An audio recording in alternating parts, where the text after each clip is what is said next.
presentation. I have more or less 20 minutes to deal with this so complex and interesting case. And I would like also to try to connect the Catalan case with other cases in Western Europe and beyond. So, well, I first of all, and this is more or less the outline of the presentation. First of all, I would like to show why Catalonia is important. Of course, it's important for Spain. It's important, I mean, this is 16% of the population and it's more or less 20% of the GDP, because Catalonia is one of the cases in which it's a rich region, a wealthy region, where we have a conflict of part of the population that wants to secede. But I really think that is also of interest to a Azerbaijani audience, can be demonstrated by the fact that has been invited today to deal with the case. And it's important for something that has been said by my predecessor, the legitimacy or not of secession in the contemporary world. In this case, a secession which is not colonial and non-remedial secession. How central state, how a democracy should react, response to this, and the international community. So that because this is important, because this is very interesting also for Azerbaijan, but also for other reasons. The relationship between minorities and majorities in plural societies. Most European politics, most European countries are nation states in which you only have a language and a national identity. But there are some cases, such as Canada, UK, Belgium, Spain, to some extent Italy, to some extent France, and I just referred to Western Europe, in which you have plural democracies. You have several national identities, several languages. So how to deal with that? Non-homogeneous societies. So the debate about nationhood, federalism, and statehood. But also, beyond the debate about territorial conflicts and secession, the Catalan case is also interesting because of the consequences of globalization. So globalization generates uncertainty about identity, and, well, there are some people who tend to seek refuge in primordial identities. This is also interesting for that. But it's also, what does it mean, sovereignty in the 21st century? What does it mean to be independent in a globalized world? Or, an additional reason, the debate about populism. Because the Catalan conflict is also a new case, or another case, of the rise of populism in Western Europe. So try to have simple answer to very complex problem. And it's not by chance that the Catalan conflict emerged in the context of a very deep international economic crisis, particularly hitting Spain around 6-7 years ago. Also, the nature of democracy. So to what extent the representative liberal democracy with the legitimacy of the rule of law, the constitution, or versus the democracy in the streets, popular democracy, the street blaming the elites, a huge demonstration that has been the case in Catalonia, or debate about European integration relationship with member states, and to what extent the European Union has to play a role or not in the conflict, or the role of social media, in particular those connected to the Russians' networks of fake news and misinformation. Or finally, the debate about the relation between history and politics, what has been called the weaponization of the past. So how to use the history, in some case, the case of Catalonia 3 centuries ago, how to use the history to try to justify the case. Well, I think it's important for a foreign audience to give some clues about some information, some background information about Catalonia. Well, Catalonia is not, Catalonia itself, I think Spain, of course, is not, Spain is very plural. Spain is not a nation state, it's not an homogeneous state in terms of the political community. We have several languages, we have even several national identities, but Catalonia is much more plural than Spain, Catalonia itself. There are some, when you read in the media some superficial analysis about Catalonia, some analysts present Catalonia as a homogeneous community, a homogeneous region trying to seek independence. And the fact is that Catalonia is also a plurilingual community in which Spanish is much more spoken than Catalan itself within Catalonia. So more or less 75% of the population usually speak Spanish, and 30% of the population usually speak Catalan. Normally, in the interior, when they speak Catalan, when you go to Barcelona or the coast, Spanish is much more used. But of course, most Catalans tend to be bilingual, as, by the way, both languages are quite close to each other. The Catalan nationalism, there is another superficial idea that the nationalism has grown dramatically in Catalonia in the last years. This is not the case. The support to nationalist party has remained very, very stable and even has tended to decline during the last 40 years. So if you look to regional election or you look to national election, I mean, the Catalan share of votes in the Spanish general elections, you see that more or less half of the Catalans have voted consistently to nationalist parties, and 1/3 in the case of the Spanish national elections. So there is no change on that. Actually, has been very stable until more or less 10 years ago, but what has changed has been the polarization of the Catalan nationalism. So the strategy of Catalan nationalism was a strategy of trying to shape Spanish governance, participate in the Spanish governance with a very substantial self-government. There's a huge autonomy with many competencies. At some point, and we will see now why, at some point, Catalan moderate nationalism became much more radical, and they decided to go for this go it along strategy of trying to become independent. But until 10 years ago, Catalan society was more or less divided in 3/3.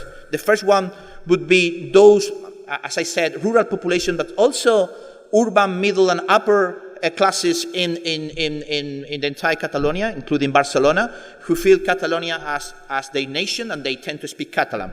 Second one, a sociologically much less cohesive group, comprising those coming from the rest of Spain as immigrants.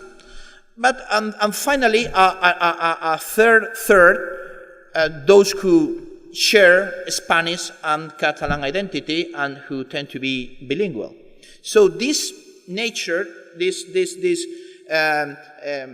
combination of three Catalonias helped to create a very moderate governance and a very constructive relation between Catalan politics and the rest of Spain and the rest of Spanish politics until the mid 2000s, so 10, 15 years ago, in which moderate parties tend to dominate in the Catalan parliament. So before 2010, only 10-15% of Catalans tend to support independence. But then what happened? Well, then suddenly something happened. When you compare Catalonia with other cases, I have selected the 10 cases in Western democracies in which nationalist parties have more support, from Corsica, Flanders, Veneto, Scotland, some cases in northern Italy, Quebec, and the Basque Country and Catalonia in Spain. You see that as I've just said, when you look to Catalonia, you see that electoral support has remained very stable, or even a slight decline compared to other cases in which you have growth. Okay, so you see that in the cases of Flanders, Scotland, or Corsica, the growth in support to nationalism has been huge. There are ambiguous patterns in Northern Ireland, Basque Country, Quebec, or the Italian cases. And the only case in which you have some slight decline is Catalonia. But when you look to polarization, when you look to which nationalist parties support secession, you see that in the case of Catalonia, the change has been dramatic. So in the 90s, only 10% of people voted for secessionist parties, and now roughly half of the Catalan voters voted for secessionist parties. So the same support to nationalism, but a radicalization. And actually,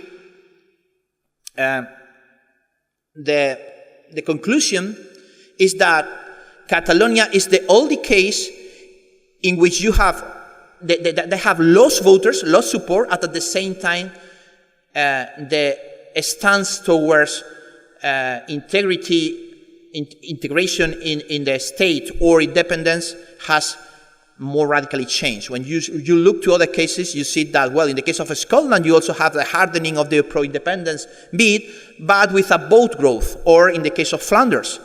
But in Catalonia, you see this paradoxical or relation between losing support and being more radical. Why? Which factors explain that at some point the Catalan nationalist parties decided to go so radical? Well, there are long-term factors and short-term factors. And you can distinguish among the long-term factors those who are external and those who are domestic. The internal factors is the implementation by the Catalan regional authorities, because of the self-government they enjoy, of a true process of nation-building. Catalan nation-building in Catalonia during the last 40 years, using the education system or the public broadcasting system, including television, and also the tension with the Spanish national project. So basically we have two national projects fighting each other in Catalonia. But also you have external factors. There are many authors who say that globalization and European integration actually is encouraging secession, because there is no longer need to be part of a larger state to have economies of scale, because globalization or European integration provides a network of prosperity and security, and you can be a small state, you can be Slovenia or Latvia, and still to have security and prosperity provided by the European Union or NATO. And then you have also short-term factors. You have basically the economic crisis within Spain, not also economic but also political crisis, so an erosion of Spanish political system legitimacy, and also a process within the nationalist Catalan elites of outbidding, so competition to demonstrate who was more nationalist within this half of Catalonia who is nationalist. Remember that the other half of Catalonia is not.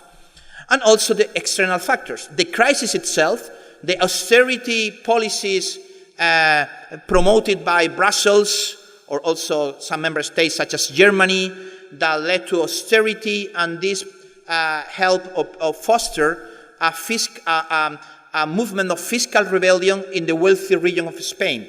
So austerity was hitting, and they say, look, we are richer than other regions in Spain. If we become independent, we don't have to pay for that, and we don't have to implement so dramatic budget cuts. But also the case of Scotland. Scotland was an example, was a precedent. The decision of David Cameron, of the former UK Prime Minister, to agree a legal independence referendum in Scotland, which there is no precedent. There is no precedent because the case of Quebec was not agreed. It was an unilateral referendum organized by Quebec region, but in the case of Scotland was agreed between the central government and the region. This was exactly at the same time that the Catalans were becoming more radical. Yeah. So if you look to I don't know if you can see the red line is support to in Catalonia, support to secession, support to statehood. You see that it reached peak in 2013, 49%. This according to the polls conducted by the Catalan Regional Sociological Institute. So this is figures by the Catalan authorities themselves, and now it's around 1/3. When you ask people, do you want to become independent? Today, more or less 1/3 of Catalans say, well, we want to. More or less 1/3 say we want just more self-government within Spain, and 1/3 support statu quo. Okay, why, and I'm about to finish, why did it fail? Well, it failed for domestic reasons, and it failed for external reasons. For domestic reasons, well, the nature of the conflict in Catalonia is very different to the nature of the conflict in Scotland. Contrary to Scotland, what we have in Catalonia is two groups, at least two groups. I said we have three Catalonias, so the Catalan Catalonia, the Spanish Catalonia, and the bilingual Catalonia. But sadly, because of the conflict, both groups are now more polarized, and you have to tell you in the provocative terms, Catalonia is much closer to Northern Ireland than to Scotland on that. So what we have is basically two groups. And if you look to the table 4, when you compare the average votes in Catalan elections to nationalist Catalan party or anti-nationalist, you have a backlash. And now you have 1/3 of Catalans who are very strongly anti-nationalist. So you have here a conflict. And the conflict is explained basically by identity and language reasons. So to go ahead with the bid for independence will conduct to an internal societal conflict within Catalonia. And also failed because of the response of the Spanish state. So the Spanish constitutions declared that the national sovereignty belongs to the entire Spanish people, contrary to UK constitution, which is not written, and the idea that the United Kingdom is a composite polity. In the case of Spain, the legal foundation of Spain, as most countries in the world, is that the sovereignty belongs to the entire people. There is no incentive at all for the Spanish institutions to accommodate the demand of a referendum for many reasons, because of the preferences of the rest of Spaniards, because of other regions. Spain is a semi-federal polity with 17 regions, and the other regions oppose any preferential treatment to Catalonia, something that we have also have seen in Canada, or because of the Catalan wealthy, or because of privileges that are not accepted. And also, last year was demonstrated that the Spanish state was able to control the territory absolutely in minutes after the imposition of direct rule following the unilateral declaration of independence. I'm about to finish. And why did it fail? This is the last one. International reason as well. And I think this is something particularly important in this conference. So the EU as organization, I mean the Commission, the Parliament, the Council, and the other member states will never challenge the interpretation of the national constitution made by the member state. They will consider that as an internal affair. As far as human rights are respected, as far as rule of law is respected, and this was the case in Spain. Actually, the Catalan authorities were disobeying decision of the Constitutional Court. So recognition of a state following a unilateral declaration of independence is extremely rare. And even in case in which remedial cessation may be claimed, such as Kosovo, is not the case here, is very controversial. By the way, Spain has not recognized Kosovo. And also for fear of a domino effect in other European regions, and the legitimation of de facto situation in Eastern Europe or South Caucasus that we will discuss afterwards. So I stop here. I have some slides showing the almost unanimous international reaction covered by the international press. For example, a statement by the European Union, a statement of France or Germany, Morocco, the other neighbors of Spain, Morocco and Portugal, UK, US, supporting national integrity of Spain, Eastern member state Europe, Azerbaijan, Georgia, Ukraine, some example of Eastern Europe countries hit by secession, Latin America, my conclusion is that the Catalan society is legally divided and polarized, and that there is no popular mandate for independence, that statehood cannot be won without international acceptance, but also that the Spanish government had made some mistake. For example, the excessive use of force last year, 1 October, that was quite counterproductive. But the truth is that it's very difficult to deal democratically with sedition from above, I mean the regional authorities, and demonstration and mobilization from below on the streets. Thank you very much, and I stop here. I'm sorry if I was too long.